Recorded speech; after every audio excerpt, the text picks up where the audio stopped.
Napanood niyo ba yung post namin kahapon?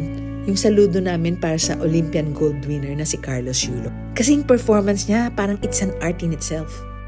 Today, I would like to introduce to you another artist na taga San Mateo.